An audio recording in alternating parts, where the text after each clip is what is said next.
عورت کی کمزوری تو ثابت ہے کہ اب تک کی تاریخ میں وہ مرد سے ہارتی ہی چلی آ رہی ہے۔ مرد نے اپنے لحاظ سے ایک مروادی تاریخ لکھ دی اور عورت کچھ نہ کر سکی۔ مرد نے اسے قابو میں کر لیا اور عورت قابو میں آتی رہی۔ مرد نے عورت کو ایکسپلائٹ کیا اور عورت ایکسپلائٹ ہوتی رہی۔ مرد نے عورت کو پیٹا اور عورت پٹتی رہی۔ پھر مان لینا چاہیے کہ مرد مضبوط اور عورت کمزور ہے، لیکن پھر الٹا ہونا شروع ہو گیا۔ عورت نے مرد کی چال سمجھ لی اور اس سے بغاوت کر دی، لیکن کیا اس بغاوت میں اسے وہ سکون مل رہا ہے جس کے لیے اس نے بغاوت کی تھی؟ بغاوت کرنے کے بعد بھی تو وہ مرد ہی کی محتاج ہے، مرد ہی سے اس کی جنسی خواہش پوری ہوگی۔ کب تک عورت کے لیے عورت کا لیسبین فارمولا کام میں لایا جاتا رہے گا؟ کب تک عورت مرد کی دست برد سے محفوظ رہے گی؟ ظاہر ہے کہ عورت کو مرد کی ضرورت ہے اور مرد کو عورت کی، دونوں ایک دوسرے کے لیے بنے ہیں، لیکن حالات کچھ ایسے پیدا ہو گئے ہیں کہ اب مرد کو عورت سے کمپرومائز کرنا پڑے گا۔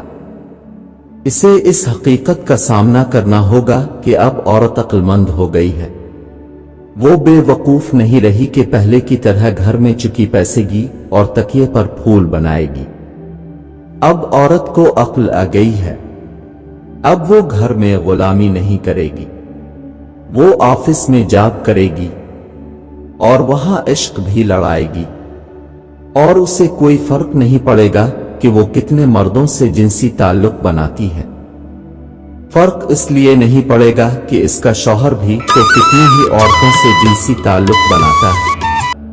اس لیے یہ اب تاریخ کا وہ دور ہے جس میں عورت مرد کو تیر کی طرح سیدھا کرنے کی پوزیشن میں آ چکی ہے۔ وہ مرد نام کے جانور کو سدھا لے گی اور قابو میں کر لے گی، لیکن پھر بھی نہیں لگتا کہ وہ مرد کو قابو میں کر سکے گی، کیونکہ مرد بڑے چالاک ہوتے ہیں، ایک ساتھ کئی عورتوں سے جسمانی تعلق رکھ سکتے ہیں بغیر شادی کیے، اور عورت کو پتہ بھی نہیں چلے گا۔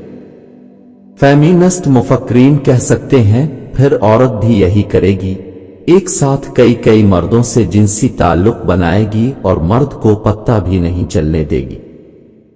اس انتقام کے چکر میں عورت مرد کو سیدھا کر سکے یا نہ کر سکے، خاندانی نظام ضرور تباہ ہو جائے گا، کیونکہ عورت نے مرد سے ہزاروں سالوں کا انتقام لینے کی ٹھان لی ہے، اور مردوں کی ظلم کی چکی کے تلے پسنے والی عورت کا سیلف ریسپیکٹ زخمی ہو چکا ہے، اور وہ کسی گھائل شیرنی کی طرح خاندانی نظام کے ہر اس ستون پر اور ہر اس بنیاد پر ضرب لگائے گی جس سے اس کے سیلف ریسپیکٹ کے واپس ملنے کا امکان ہوگا۔ خاندانی نظام کے تباہ ہونے سے سیلف ریسپیکٹ واپس کیسے ملے گا؟ وہ اس طرح کہ مرد کو بچے کی ضرورت ہوتی ہے، وہ بچے کے لیے تڑپے گا، لیکن عورت حمل ٹھہرانے کو راضی نہ ہوگی، کیونکہ اگر ایک بار عورت کو حمل ٹھہر گیا تو پھر وہ مرد کی غلام بن جاتی ہے، اور اگر غلام نہیں بنتی تو اسے بچے کو اکیلے ڈھونا پڑے گا۔ ایسی مزید اچھی ویڈیوز دیکھنے کے لیے اس چینل کو سبسکرائب کر لے۔ شکریہ۔